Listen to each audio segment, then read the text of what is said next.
Management in ETHIRAJ College for Women in association with Beta Monks Private Limited. I welcome you all once again to our today's webinar and thank you for joining us with the same zeal. We begin our today's session with the title Entrepreneurs, Prim Up and Reinvent Yourself. So we greatly look forward in hearing to a renowned person, Dr. Kuiljeit UPPAAL, the world's first image scientist. I invite Dr. Nandini to do the honor of introducing our today's resource person.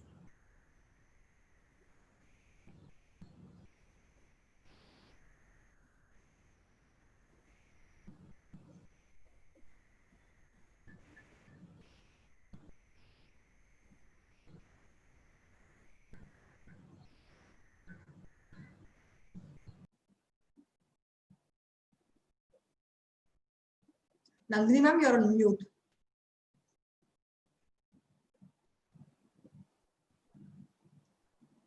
Sorry. Thank you, Renuka. Dr. Kuiljeit UPPAAL, an image scientist, CEO KREA, PIC inventor, PRIM specialist, self-management and impact strategist. A vibrant professional with over 25 years of expertise at senior level in people management, content and program development, training and development, image management, advertising, and corporate communications. She is a multifaceted top performer and an effective communicator.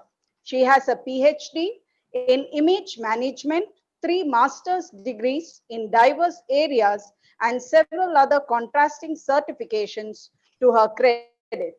She has 3 decades of work experience in diverse areas like aviation, education, image management, information technology, advertising, and media. She is also a subject matter expert and has trained several organizations at various levels. She is also associated with various organizations, to name a few: the world's largest women's international organization, British Business Group, Indian Women's Pilot Association, Oscar Murphy International, Internations, English Speaking Union, Women Economic Forum, Creative Women. She is an avid writer and has a lot of publications to her credit. She has also won a lot of awards, to name a few: Award for Excellence in Social Innovation and Global Impact, Innovative Education Leadership Award, World Innovation Congress Award, Hall of Fame Honor, Karmavir Chakra Award, United Nations, and iCongo. She is also been named as the first image scientist in the World Records India holder, India Books of Records holder, Asia Book of Records holder, Bharat Book of World Records holder. She has also won the National Award for Innovative Concept, the Exceptional Women of Excellence, and the Esteemed Pride of Maharashtra. She has represented India as Youth Ambassador to Canada on a development program and was selected to represent India at the International Southeast Asian Convention celebrating Year of the Girl Child. She was nominated for Duke of Edinburgh Award for Social Service. She was also nominated for AWWA Excellence Award for major contribution in the enhancement of army soldiers' wives in the context of making them self-reliant. She bid farewell to her corporate life when she was at the peak of her career with the aim of working towards making a positive difference to the image of the youth of women of India. This became a reality with PRIM Worldwide Mission Possible. Through this, she has trained thousands of youth and women as part of her ongoing mission. She wishes to spread this mission across the world. She has made a positive difference to hundreds of women from all walks of life across India in building their self-worth, image, and confidence. It's really a great pleasure and privilege to have you here today to speak to our participants. Thank you. Over to Dr. Renuka. Thank you, Dr. Nandini. Really, we congratulate you for this exhaustive list of recognitions and awards. Welcome you. Information to the participants, as usual, please post all your questions in the Q&A box. During your sessions, we have a presentation by Dr. Kuljit and the comments in the chat box. So first, we would like to present to you an audiovisual presentation on Dr. Kuljeit Uppal. Over to Sandra.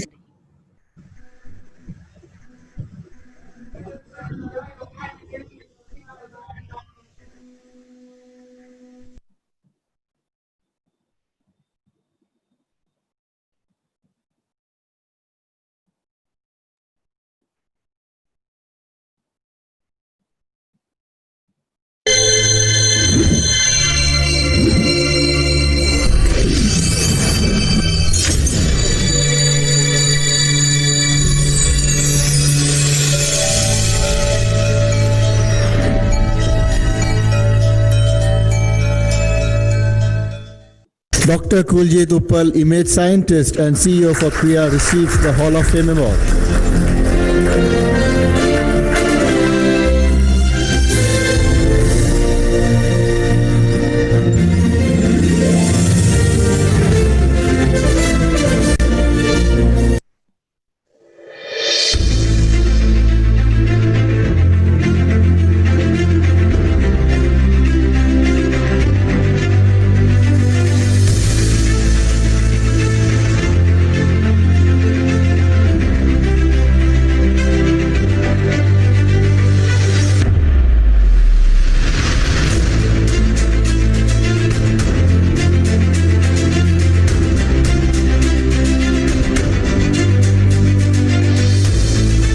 My whole motivation to take my mission of making a positive difference to the youth of India will get a larger impetus now. It will move into a higher gear and more thrust, because probably there are people now watching who are going to say, hey, there is this Dr. KUILJEIT Uppal and she's an image scientist and maybe we should try and utilize what she has done.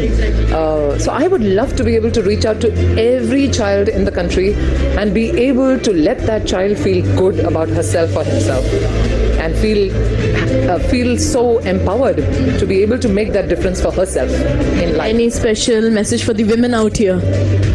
For the women, okay, being a woman myself, I know I'm going to sound a little biased. It's natural. But regardless, I think a woman, and especially an Indian woman, though I won't say only Indian, but we are blessed with the innate sense of care, commitment, concern, love. And I think we are the biggest examples of leadership with love. And I think if every woman who is hearing me or seeing me here reaches out and puts her hand on her heart and actually says, do I have it in me? She will get an answer. She does have it in her. All she has to do is take a step forward and actually embrace all the dreams that she's ever had in life. So if a person like me, who's just an ordinary normal woman, can do it, I think every woman can. So I think just understanding their own true potential is what I would request all of them to do.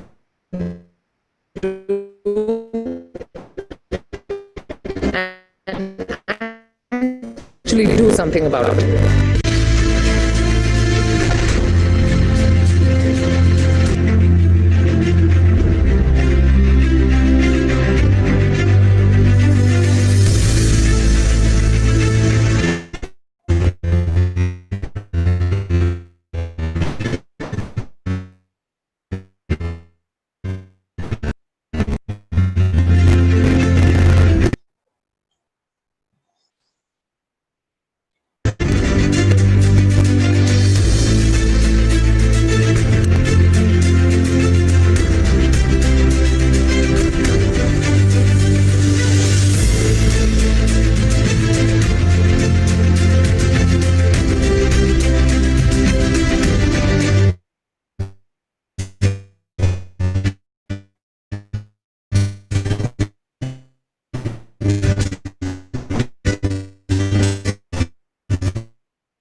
Dr. Kuljeit has this selfless attitude, and she is such an amazing lady. Despite having that huge amount of knowledge, she makes it seem so easy for a listener, but she has this amazing knack of taking the most complicated subjects and concepts out there and converting them into these simple bite-sized pieces that pretty much anyone can understand. And her sessions, they are completely amazing. I feel like even if it's just a 1-hour session, the audience comes out a completely changed set of people.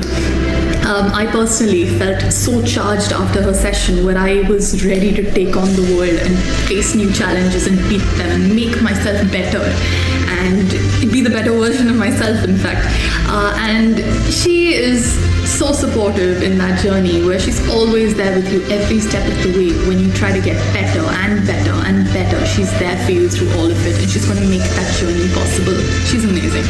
I think our country, our world needs women of substance like her, and what she's like set out to achieve is so fascinating, so enriching, and like kudos to her, all power to her. And she comes across as such a vibrant person, you know, so much of energy, so much of determination, and she's honest, she's truthful, and she's set out to make a difference, and that is what the world needs. I believe that what KUILJEIT has created is going to have a major impact, especially on women, and really help us not just to tap into our outer selves, but our inner selves as well, and lead more intuitively. So thank you so much, KUILJEIT, for what you're giving to all of us.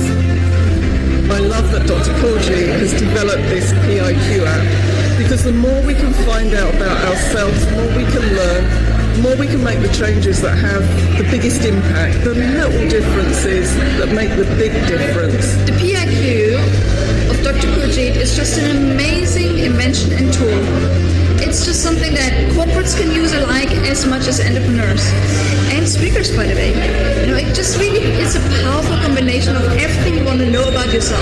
That she's done a lot of humanitarian work for women, especially across the country and globally as well. And personally, I think she's very high voltage energy, very pleasant to speak. She's such a genuine person, transforming so many youth, so many women across the globe, and it was pleasure meeting her, listening to her. And you know, I would say if there are 7 wonders of the world, if you have to see the 8th wonder, and that's Dr. KUILJEIT. You know, I feel blessed meeting her. An amazing personality.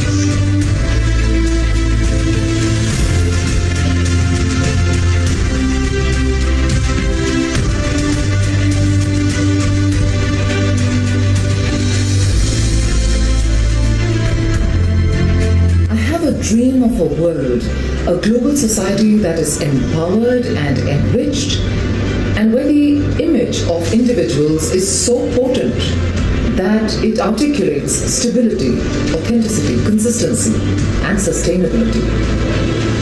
It's a long journey, but I'm at it. I admire. Really a wonderful video on Dr. KUILJEIT, and over to Dr. KUILJEIT for the presentation. Thank you, and hello everybody. Thank you so much firstly for having me here, and I'm extremely humbled. You've played that entire, the video there, and such lovely words that have been shared about me. Thank you so much. It's an absolute delight, and I hope everyone is safe and everyone is well. So we shall start the session immediately, I think, without wasting any time. But before that, I think you've already seen a little bit of my journey in life, so I'm not going to be elaborating more. But probably I'll share a little bit in terms of the fact that you're all academicians there and you're all in the whole business of learning and teaching. So I think it makes a lot of sense in kind of understanding why did I go ahead with this whole journey called PRIM.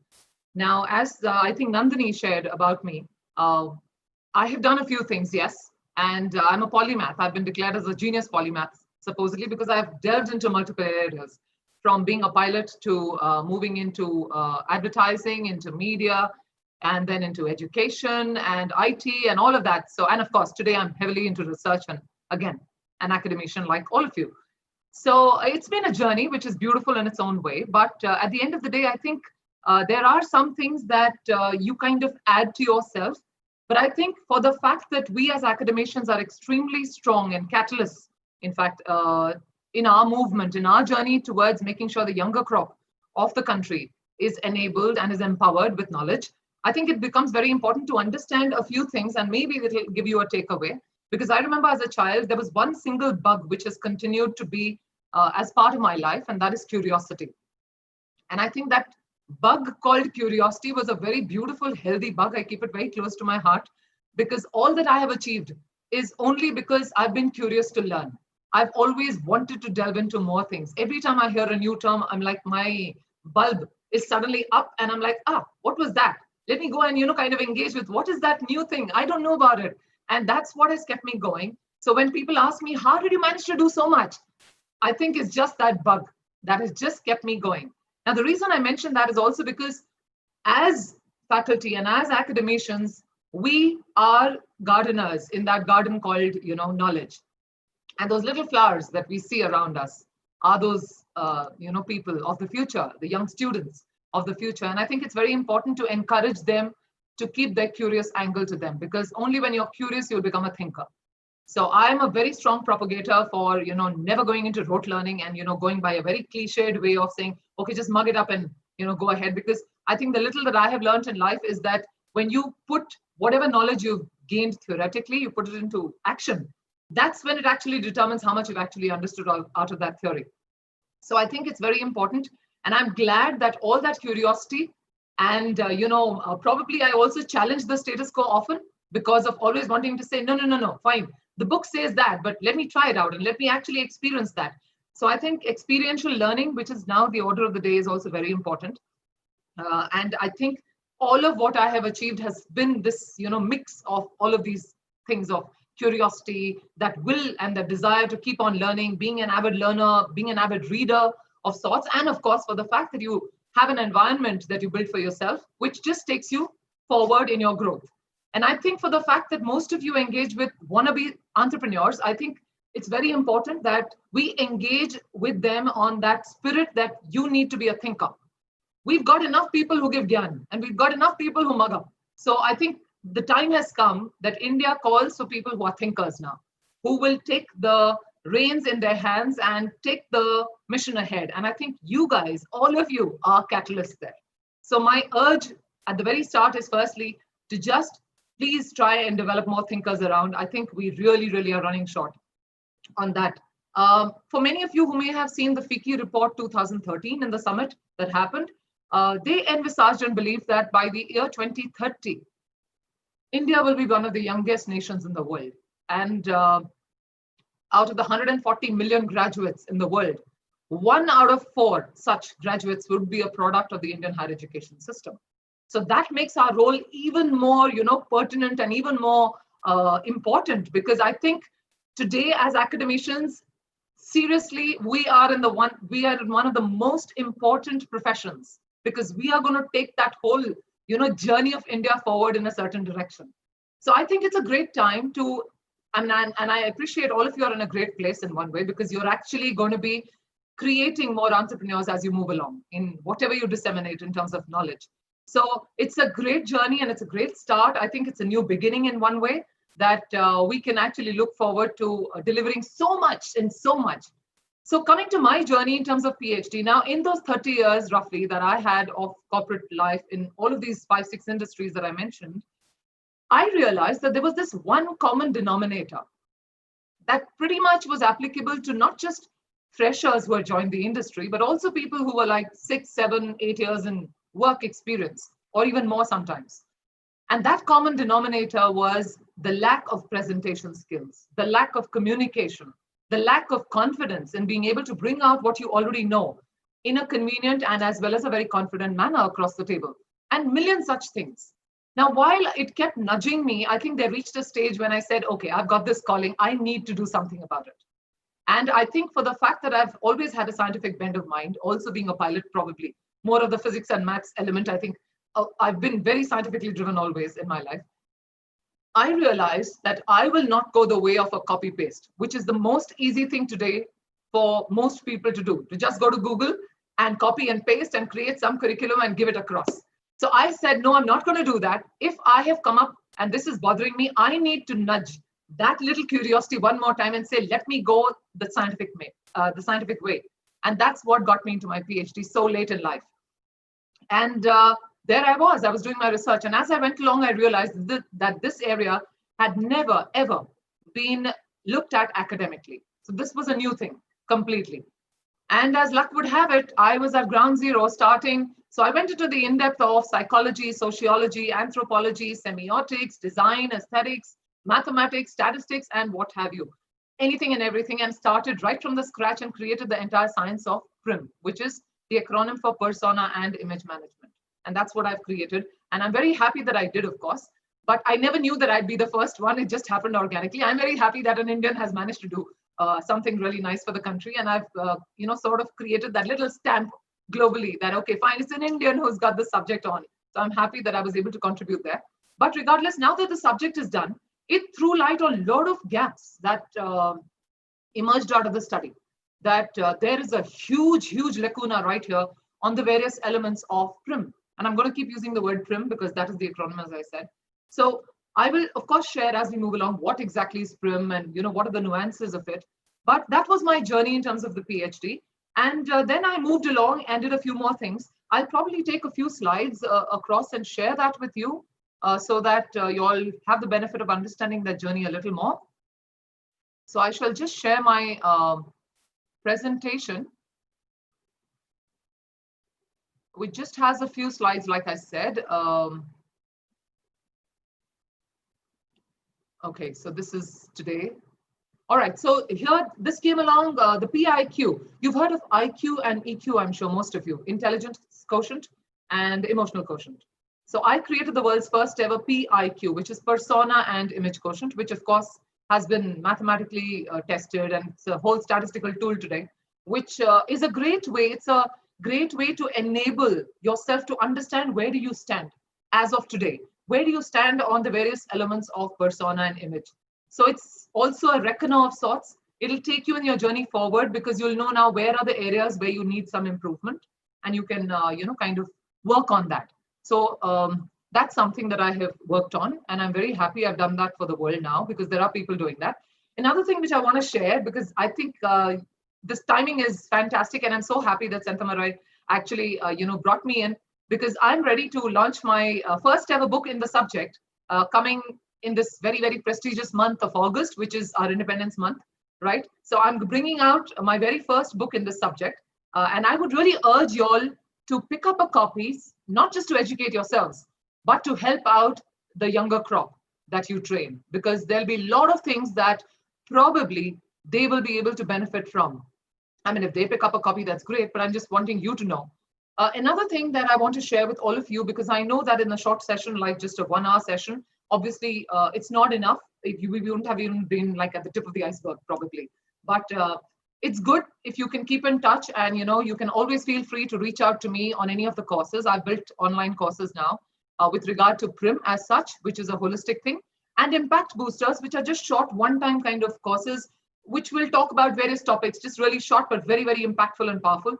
Something like, let's say, the impact of your color on your brand, or let's say, how do you crack an interview, or etc., etc. Those kind of just very short but powerful impact boosters. And of course, another invention of sorts, I would say an innovation of sorts, is PRIMIA, which is PRIM using expressive arts. So this I use more for therapeutic usage. I did one such session, which you're seeing on your screen right now, which was a Bollywood dance. So I engage with people who have mental as well as some kind of physical issues probably, or sometimes just people suffering from stress. So I engage with them on music, dance, singing, art, painting, and all sorts of expressive arts. So this was a session, of course, that was done for an international audience of about 45 odd people. And they came in with a little more, kind of a stress thing, but they were also inquisitive, and they had a great benefit. I deal a lot with PRIMIA, especially with people like, the ones who are undergoing chemotherapy, for example, cancer patients. So they have a lot of self-esteem issues. So I use a lot of PRIMIA there for people who are a little incapacitated. And for anyone who thinks they want to follow me, I think that's a good way, probably because you'll get updates on newer things to do with PRIM. So you can engage with me on Facebook or Insta or LinkedIn, or even for that matter, YouTube, which I've recently started. I've started putting out more, videos, but I plan to have a whole training series coming around very soon. And I do a lot of Facebook Live. So you can make a note of my name. It's slightly weird in spelling because it's been numerologically worked, but regardless, so you can follow me. All right, so that's enough about me. And I think now it's time to move into the session. So let's talk about life in COVID times. And I know all of us right now are reeling against various odds. Never ever did we ever expect to see a global catastrophe of this kind come and hit us. And it has changed our lives hugely. I'm sure all of you are facing all sorts of things. You've never been cordoned away in your homes for so long, right? None of us have. And so that provokes me to ask you a question. How do you think your future will look? Think for a second. Would you be struggling away even in regular winds? Or do you think you will create your own sunshine even in the severest of storms ahead? Think. Maybe you've never thought about it. But I think some of us have, or some of us at least have question marks, which is a good starting point. I think it's a great thing to start analyzing, what do we do ahead? What's the time ahead for us? And I think it's great that we have started thinking. And so, do you want to be a victim or a victor? I think the time has also come to understand that. Do you want to just kind of feel buckled and completely, put into a forbidden zone that, oh, I can't do this, I can't do that, and can't goes on? You want to play the victim card? Or do you want to say, it's okay, it's not just me, there are millions across the world who are going past all of that. So let me come out victorious out of this. What is the best way that I can be victorious in my own way? So I have something that I want to share with you before I move into the PRIM part, because this is a very integral part of PRIM, which also talks of you as a person, internally, what you are. And I think the time has come for us to start believing that we can be warriors. And the time has come for us to unleash our potential, our true potential from inside. And that will only come when you start looking at yourself in a different perspective and start actually doing some soul searching, doing some introspection and retrospection too. And for that, I would want to lead you to a little room, okay, a room that has some magical weapons. And if you pick up some of them, I think you might just make your journey a little more easy for yourself. So are we ready for visiting that room? If you are, give me a thumbs up or tell me in the chat that you're excited and you want to know more about these magical weapons ahead. Great, fantastic. So I'm seeing you guys with your energy. Great, so you're engaged. All right, so let's just move on to be able to kind of see what are those magical tools, and I'll read them along as we move along. Okay, but before we do that, just remember, this is the time for you to amaze yourself with all the inner strength you have and all the indomitable outer power you have. Okay, so you need to understand, what is a warrior all about, right? Because when we're talking of being a warrior, we're talking of a person who leads from the front, right? He's got all his ammunition right, he or she, whatever. Right now, I'll just talk of he or she, whichever. Don't take it either ways, because I'm sure it's a mixed background sitting out there. So we are talking about somebody who's motivated to lead from the front and leads the battle and has a war cry that says, I'm only accepting victory. There's no looking back. I'm going to make this work for myself, right? So if you have all those kind of feelings from within and you're energized, then you're the right warrior. And if you aren't, it's okay. You can still build yourself. So let's look at the different things that you can do for yourself. Okay, here we go. Gratitude, values, love, patience, encoding, passion, resilience, determination, faith, balance, empathy, focus, harmony, contribution, proactivity, acceptance, self-reflection, commitment, positivity, fitness, and many more. Many more. So now these are the weapons that you can pick up for yourself. I think these are the times when you need to feel gratitude for what you have. You have a life, you're breathing, you're fit and fine.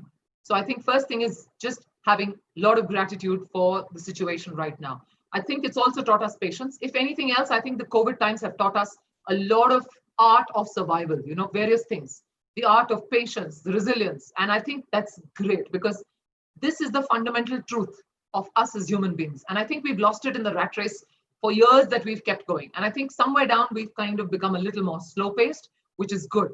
It's time for self-reflection. It's also time to give a lot of love and feel the love, because I think whether it's not just for human beings, but for the world, for nature, for animals, for God's creation, and to appreciate every single thing around you and respect it in the way it is. This is also the time for focus. Because until you have a focus ahead, you will never be able to get to your destination. And I also urge, my personal thought is, you should be very rigid when it comes to your goals, but you should be flexible in the way you reach them. Because, winds will blow you to the left and right. So if you're not constantly varying yourself, you're not being flexible in those winds, like right now, COVID is teaching us to be a little flexible to the times, right? But you shouldn't lose sight of being rigid with your focused way of reaching your goals and your ambitions ahead. Don't lose sight of that. That is very, very important. In the middle of all of this, your values take a lot of importance. Have you ever asked yourself, what is your core value? What are the things that are really close to your heart? What is it that you resonate with? For example, I have done my own exercise, and I urge you, if you can, for yourselves, at least write 3 top values that you really, really believe that you are so close to, that make you operate and that make you the way you are today. For example, if I have to count mine, I would say excellence, integrity, harmony, commitment, logic, creativity. These are the core values that I feel very, very close to. I know that my decisions are controlled by these, values that I respect. These are my core foundation, my building blocks. This is the time to ask yourself, what are your building blocks? Most of us don't even bother to understand. What is the core thing that is so close to you? Because you will realize that when your core value is respected, when your core value is being taken care of, you are happy. Your decisions work out well for you. Let me give you an example. If I, for example, am told to just do a job, and just do a job, a quick sham job of something, I'll probably not be very happy. Why? Because excellence is one of my core values. I want to put my 100% into everything I do. You've seen my story, right? If I've achieved so much, it's also because I've given it my best, my 100% in everything I do, right? So I may do the job if I'm, told by gunpoint, you have to do this. I'll do it, but I'll be unhappy from inside because I've not been able to respect my core value inside. I've not been able to be excellent in what I've done. Let me give you another example. Integrity. I can't stand liars. I'm a person who likes to be very truthful. If I'm committed, I will honor my promises. That's the way I am. It's very close to me. I'm disciplined. I'll make sure that I stick with my principles. They're very important to me. So if somebody asks me to sacrifice my principles, if you put me into a room which has a bunch of liars, I will run 1,000,000 miles from there. That's because it's clashing with my core value system. So that's why I'm urging all of you to understand that your core values are something you need to identify today, because your journey ahead in fighting the post-COVID, action, whatever is your vision ahead. If you haven't done this, that's fine. You may be already aware, but you've never really consciously written it down. Write it down. What are your top, let's say 3 or 5 core values that are very close to you? This is the time to understand them. Encode yourself. If you've had all sorts of negative thoughts, oh, this is not going to happen, my life sucks, things are just not working out, I'm unhappy, my family's unhappy, things are never going to work around. This is the time to say, to that negative committee that sits in your head, tell it to shut up and sit down. This is the time to make yourself positive and think of the way forward, because this is the only time that you can actually reinvent yourself. That's why we're talking of the session today. We are reinventing you. All of that baggage that you had in the past, keep some of the good things that help you to move forward, but please discard all that baggage that is of nonsense value. This is the time to make that happen. Be empathetic, be committed to yourself and to people around you. People are watching how you're, as faculty, as academicians, what is it that you're going to give to the people who look up to you? And you have 1 million students who look up to you. So this is the time to be empathetic to them. They may be having tough times in their homes. You need to reach out to them with love and with empathy and be compassionate in whatever you do. Be committed to make sure their journeys become very successful, and accept whatever's happening around you with humility, because these are trying times for all of us.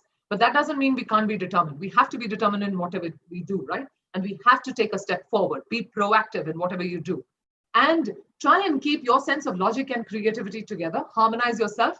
Like they say, work and your own personal life, that always has a balance. Similarly, in whatever you do, try and keep a balance so that nothing is really ignored as much as possible. And of course, this is the time to contribute. And I don't think other than probably the doctors and the nurses and all of those people who are the COVID volunteers, who are doing so much, the COVID warriors, as I may say, we are also contributing in our own way as academicians, and we are making humongous contribution here. So that's a key thing which I think is going to be realized in the future in a very strong manner. We've always been there. We've always been there. But I think this is the time where the world will start acknowledging your presence far more than ever. And of course, if you have to be a warrior, you need to be fit, my dear friends. So you need to ensure you eat healthy, stay fit, make sure that while you're in this lockdown period, even now, some places have opened up, but some places are still under lockdown. Ensure that you stay fit and absolutely raring to go, okay, for all the times ahead, because there's a long journey that's ahead with you and the students. We need to remember adversity will make you discover your inner strength and also bring about creativity. All of the times that inventions have normally happened when there have been challenges in life, when there have been adversities. And this is the time for you to not just reinvent yourself, but also look at the way you are dealing with certain things in terms of your training processes, or how you're reaching out to students, or how you're kind of answering questions. What are the kind of things you do? What have you been doing in the past, and what is the future ahead? So I think this is the time to start thinking and build communities where you can all brainstorm together and have these thought showers that will lead you to your journey ahead. But it will not happen just like that. You need to take that action, right? So you need to be proactive to be able to move forward in that journey and bring about a very creative solution ahead. All right, so this is what I had to share in terms of life in COVID times. So basically, we are talking of how you can survive, revive, as well as thrive. All right. So let me also now share about my journey ahead, and let me stop sharing the screen now and interact with all of you. Right. So when it came to what are the kind of actions I, as a person from, an organization, or even as an academician, let me say a merger of both. Okay, so what are the kind of things that typically I would urge you all to do? Maybe I'll share my journey. There may be some takeaways in my journey that you may want to implement for yourself. So the first thing I think all of us have realized that this is the world that is going digital now. So the first thing is understanding that there are changing times.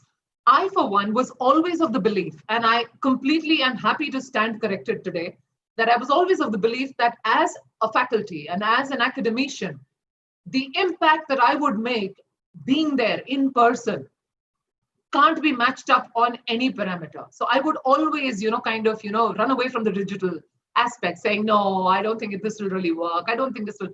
But believe me, I stand corrected completely on that front. And I'm happy that, I've been proven wrong. Because today the digital world has brought so many options ahead. Yes, it may not be at 100%, but it's very close there.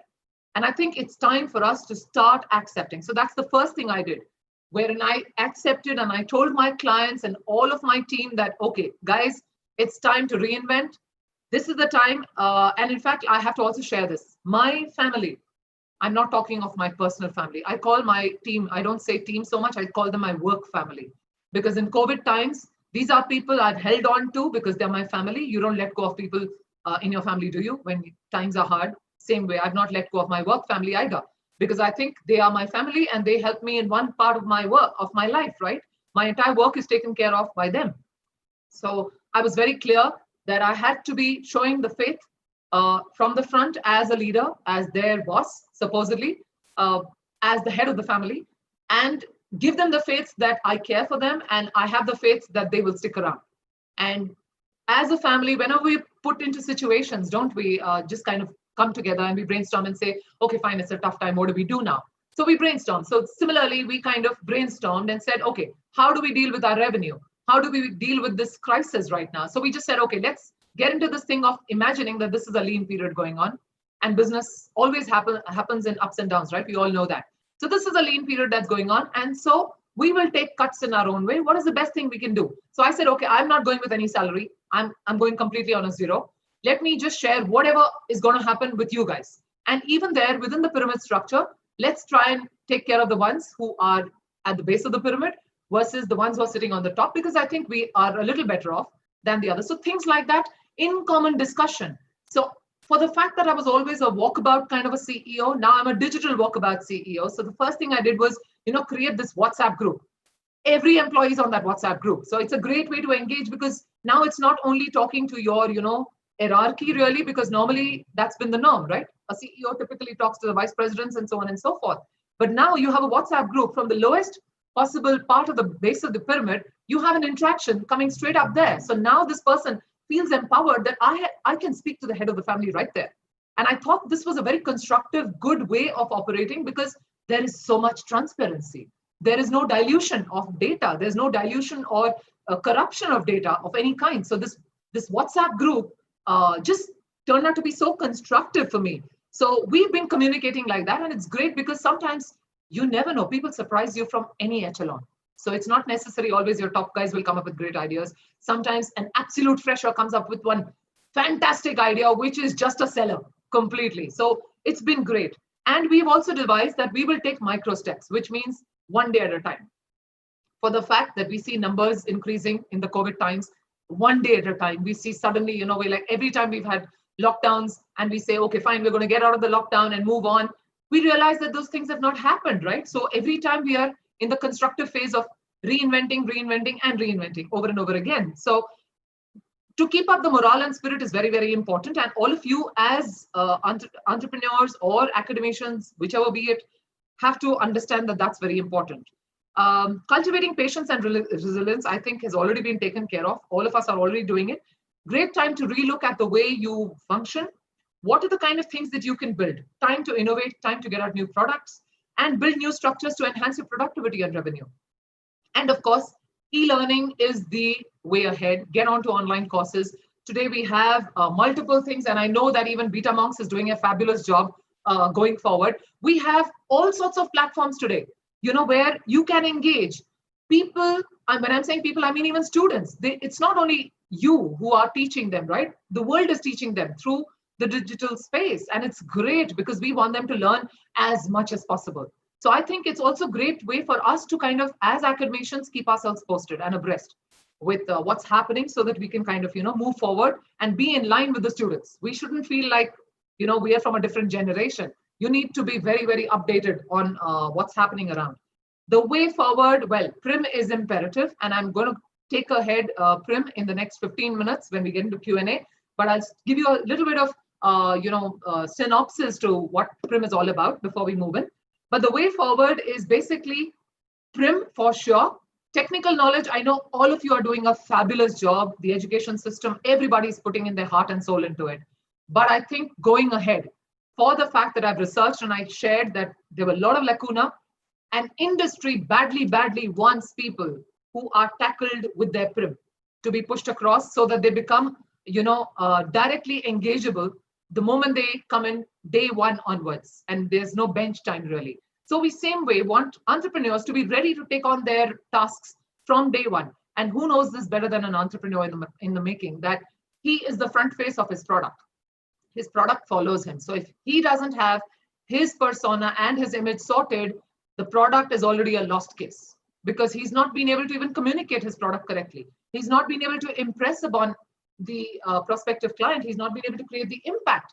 So that impact is generated through PRIM. And that is why I say it's an imperative. People in the space of teaching entrepreneurship or who are entrepreneurs in the making need to understand it's very, very important. Just a small little piece of information I want to share with you. I had written this paper, this was a while ago, of course, which was presented, it was a global conference, an international conference that happened at IIM Bangalore. That was many years ago. And I presented this paper, and we, in fact, I was very happy to know that IIM Bangalore reached out to 16 of us from about over 3,000 people or so who had come as part of the conference there. And we were engaged to create a book on entrepreneurship education, curriculum, pedagogy, and target groups. Chapter 7 there is mine. For the first time, IIM Bangalore went ahead and accepted my subject as an image management is today a management subject as part of entrepreneurship education. I wanted to share this with you. I mean, you could pick up a copy probably of that book if you ever want to, but today it's actually an accepted norm that it's part of a management training. So it's very important that you engage and understand what the subject is all about. So what is now PRIM? Coming to that part. Let me just quickly tell you my definition of what PRIM is so that then we can get into more questions. And I'm sure it will initiate a lot of questions from your end. All right, so PRIM, it is basically an ongoing process, okay? It's a continuous process. It is not a makeover that you go one night and suddenly get yourself to wear something and do your hair cut up and then you're sorted. No, that's called a makeover and that's a very temporary process. This is a management process, right? You have to constantly, what do we do in management? We evaluate, we control, we manage all the while. This is management. It's a proactive process. You have to ensure you do something about it. It's not going to happen just like that. But what do you evaluate and control in this? Basically, you evaluate and control the impact of your appearance on yourself and on others. Now, let me just explain this a little more. When we say appearance, the way I've defined it in my research and study in PhD, appearance is not about the way you dress. No, that is just a physical thing, right? Appearance is everything about you as a brand, which means the way you talk, the way you sit, the way you stand, the way you carry yourself, the way you dress, what your thoughts are, how you react, how you respond, what is your behavior. Everything about you is your appearance. This is the way you appear to people, all right? So it is constantly engaging with the impact you make or your appearance makes on yourself and on others. Now, why would I say on myself? Let me give you an example. Let's say I go for an Indian wedding and for some reason I couldn't dress up. You know how Indian weddings are, right? We pull out our kanjis and we pull out our banarsis and we dress to the hilt. Indian weddings are full of splendor, right? And you see the men in those lovely sherwanis and dhotis and whatnot. So imagine for some reason I could not dress up. I landed up at a friend's wedding in just some casual top and some pair of jeans and some casual footwear. Now, when I reach there and I see that lovely pandal in front of me and I see all the women beautifully dressed and the men beautifully dressed, how do you think I'm going to feel? Probably a little out of place, a little awkward, right? So that means my appearance has impacted me internally, right? What about impacting the others? Now, when people look at me dressed like that, what is their impression going to be? They'll probably look at me and say, look at the way she's dressed. Maybe if they're in a group. They just say, did she know like she's coming for a wedding? I mean, how weird is that? Look at the way she's dressed. They may not be rude enough to come and tell me that to my face, but chances are strong that they may think that way. So it's impacting others also. Now, I just give an example with regard to clothing. This could happen in any parameter of your appearance, right? So it's always about making sure that you are able to manage and control and evaluate constantly that you, when you're sending out your message to the world outside, you are sorted from within so that there is no corruption of the message. All right. So now what I'm going to do is I'm going to wait for you to give me some questions coming in from your way from this initiation of what is PRIM all about so that I can answer your questions in a more pointed manner. So I think what I'm going to do is look at the Q&A section and okay, so there is someone who's asking me about okay, now this is not about PRIM, so I would urge you to ask me something about PRIM before I go a little deviant. But before you ask me questions, while you're still asking me, I think what I'm going to do is tell you a little more about PRIM. How many of you are excited to know the 3 secrets of knowing how to make an impact? How many of you? Give me a heads on this one. Quickly, I want to know. If you're interested, I'll share. So in the chat box, probably you can just write down, yes, I am, or yes, whatever. Okay, if I see at least more than 10 yeses, I'll share those 3 secrets quickly with you. Okay, good. I see the energy. So people want to know how to make the impact. I love you guys. Okay, great. So here we are, the 3 quick hacks of making an impact. All right, the ABCs. Okay, A, appearance, B, behavior, C, communication. These are your 3 secrets for making sure that you create a great impact on people around you. So when we're talking of appearance, we're obviously talking about how you clothe yourself in terms of, apart from the definition, okay, right now I'm just breaking it down further. So how you are in the visible state, in the visual impact, right? So how are you groomed? How, what are you dressed like? All of that. When it comes to your behavior, we're talking of the self-concept, which I dealt with a little earlier in terms of your magical weapons, if you remember. So all of those, your values, your core building blocks, and of course, in terms of the way you think, remember always, the way you think prompts a certain action. And because of that action, you build a certain habit. And those habits over a period of time start becoming your behavior patterns. That behavior comes across and builds your reputation. So it's extremely important to understand that that one thought you've had has urged your entire lifestyle ahead, your entire reputation ahead. So be very careful with the thoughts you engage. Now, those thoughts provoke the way you behave, like I said earlier, right? And that also kind of controls your etiquette, because etiquette is all about your manners. How do you deal with people? Do you give them respect? How do you talk to them? How do you present yourself to them in the way you bring out your thoughts? In terms of your communication, we're talking of both your verbal as well as non-verbal communications.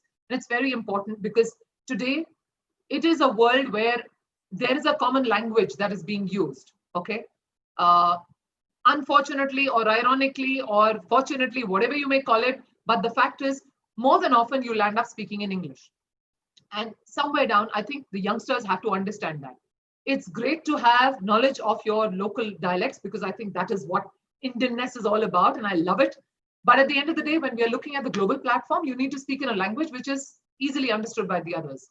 So ensure that you have your English communication up and about, because it will help you in the long run.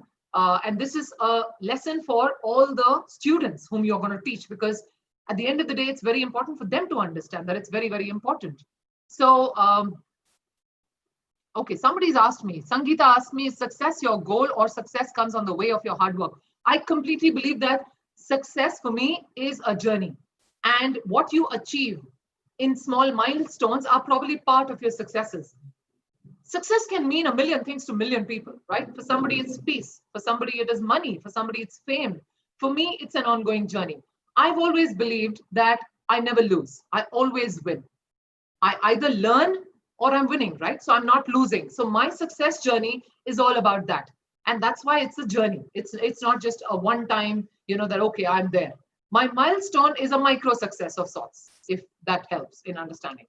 All right, so coming back to the communication part, as I said, so it's extremely important to understand that your body, in the way you communicate, the way you stand, the way you sit, people can make a lot of assumptions. For example, if I'm going to say, hi, how are you?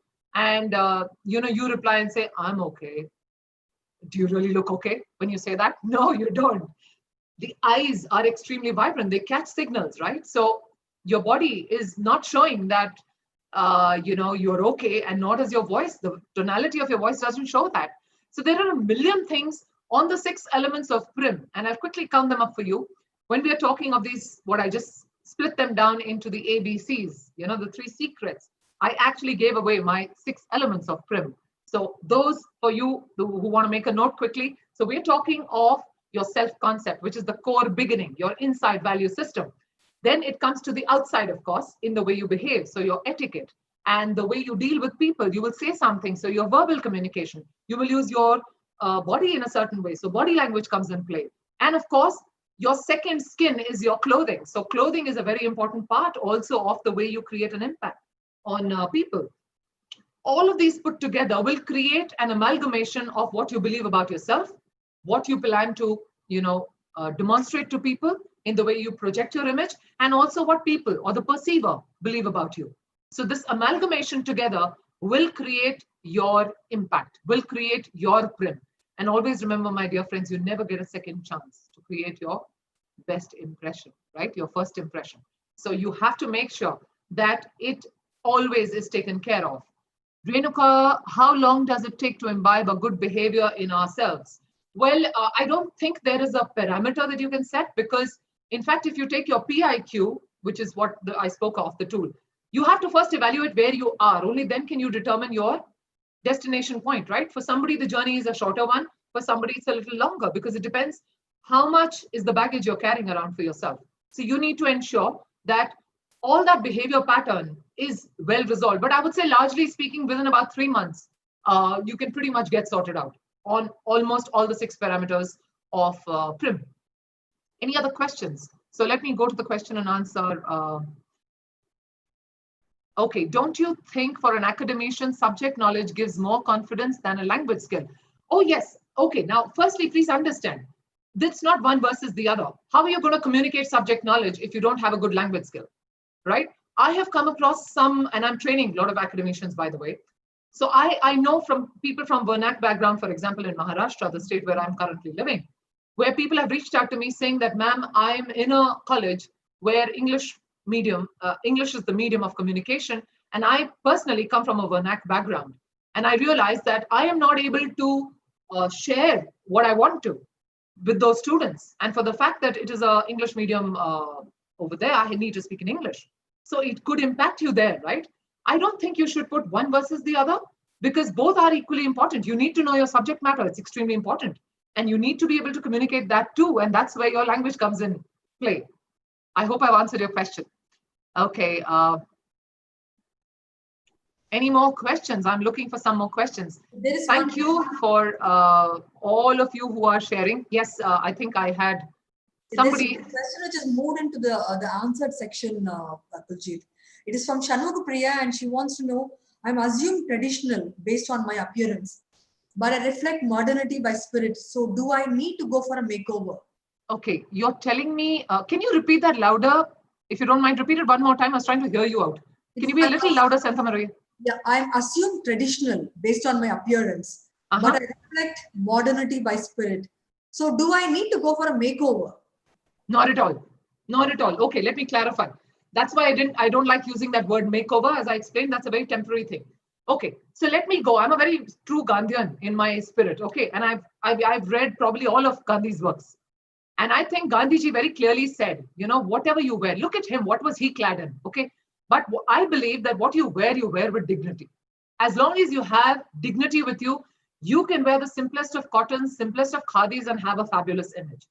So if you are in a similar manner, you believe that you're traditional in the way you look, fabulous, that's fine. What you need, of course, is the grooming part. Make sure you're wearing it correctly. I know a sari is one of the most classy outfits, but some people don't even know how to carry a sari well. You know, they have their skin showing all over the place. That's not carrying it with dignity, right? As against somebody who's wearing a business suit and still having not an inch of skin showing. So I'm just saying, I think it's not the outfit, it's more to do with how you carry it. Carry it with poise, carry it with grace and elegance, and it's great. Modernity is all about this. And I think the young girl who's asked you, or the young faculty who's asked you, is bang on. She doesn't need a makeover. No, she's completely bang on right there.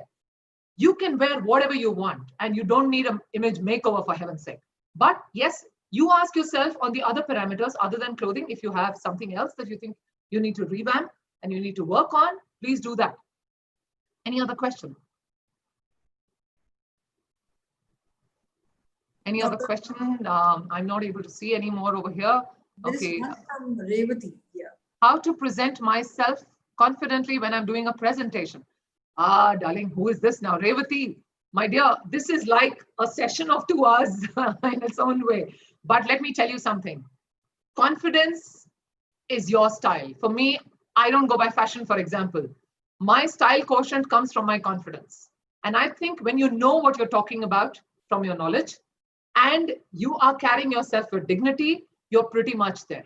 Okay. So confidence in terms of your body language could be by standing straight, putting your shoulders back, making sure you stand erect, because that itself shows a lot of confidence. Making sure your chin is a little higher than normal when you are actually presenting. It shows that I know what I'm talking about. I own what I'm saying, right? So that comes out in a very strong manner. But and also your voice, by the way, how you project your voice. A voice can be a big determinant in terms of your communication skills when you are trying to ooze with confidence. But there are a million things, and I don't know if we have the time to deal with this. I would urge all of you to just follow me if you can and keep engaging with me. Ask me your queries. I'm here to help out the world.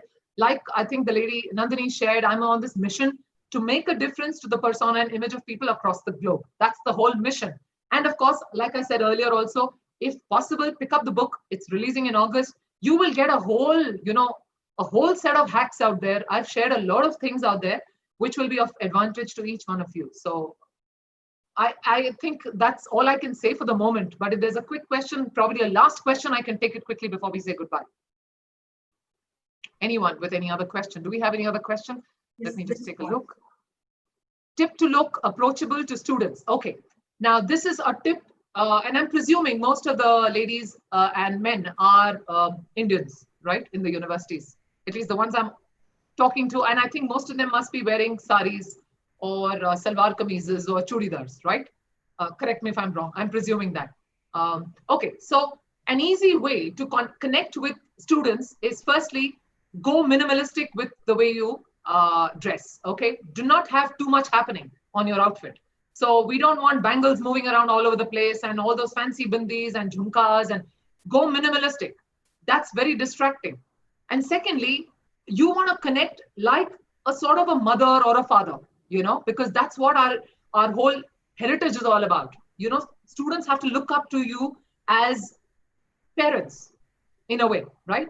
So when you are a guiding factor, your image has to be the kind which is very empathetic, which reaches out, is tolerant. So your inner value system becomes very important when you want to be approachable. Make sure the colors you use in terms of your dressing are not very hard and not very solid and dark. So whenever you wear a lot of dark colors and you wear very solid colors, it creates more formality in the dressing. So when you wear a black suit, for example, let me give you a quick example. Why do you think I'm dressed in in red and white today? To be approachable to you. I could have dressed in a black jacket. It would have created a very corporate feel. Now, this is a lady from corporate, but she's come easy. Now, this is something that's happened in psychology. Now, this is a whole study, which again is a different session probably, but there's a color dynamics to how a person is perceived. So you need to understand that if you're going to wear colors or you're going to look very formal when you're talking to students in terms of the colors, or constantly wearing jackets and trying to, create a very authoritative look about you, you're not going to be able to reach out to that audience there. So try and nullify on these small elements. We become conscious in front of the camera. How do we go about doing video content for students? Okay, these are all very detailed things. Do we have the time for this, Santamarai and Renuka? You need to tell me, because I think we're kind of already reaching. Is it possible to answer, ma'am, within a minute? Okay, so because I think questions are coming now, slow and steady. So let me just quickly answer that one. So we spoke of being conscious in front of the camera. How do we go about doing video content? All right. The first simple tip is, if it makes you easy, okay, just think that you're not looking into the camera. Look a little away from the camera, a little away, maybe an inch away, okay? So you're not conscious of that light, coming straight onto your face. What I will urge, and I tell people who I engage with in my sessions, is that when you start doing videos, first do trial videos. Don't immediately get on to, okay, this is my first video and it has to get out straight there. Do videos and go completely silly. Go completely silly. I'm telling you, go and, do videos like sing on camera, dance, go crazy, share it with family members, get the guts, firstly, that I'm okay. When you start loving the camera in front of you, you'll start becoming easy with your camera. So I think the biggest hiccup we have as academicians is we always have to be prim and proper. We always have to look, a certain way. But I think the first way of breaking that barricade that the video causes for us is that hesitation. So start taking it as your friend. So just engage in nonsense videos. Just say what you want. Do no preparation. Don't speak your subject matter.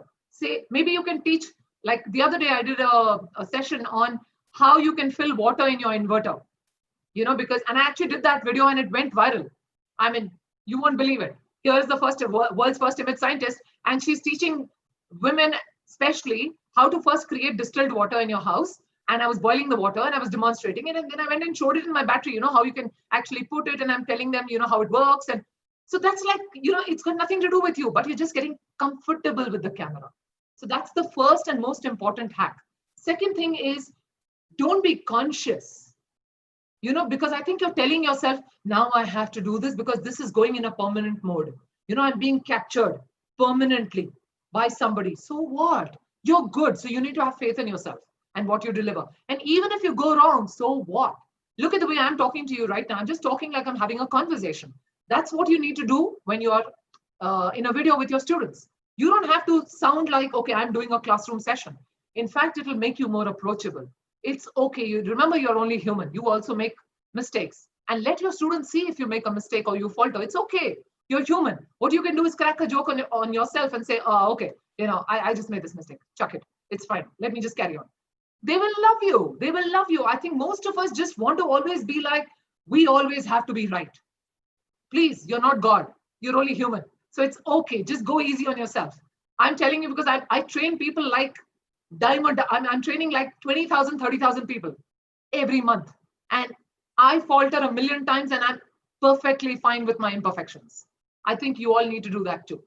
All right, I think I kind of have answered that.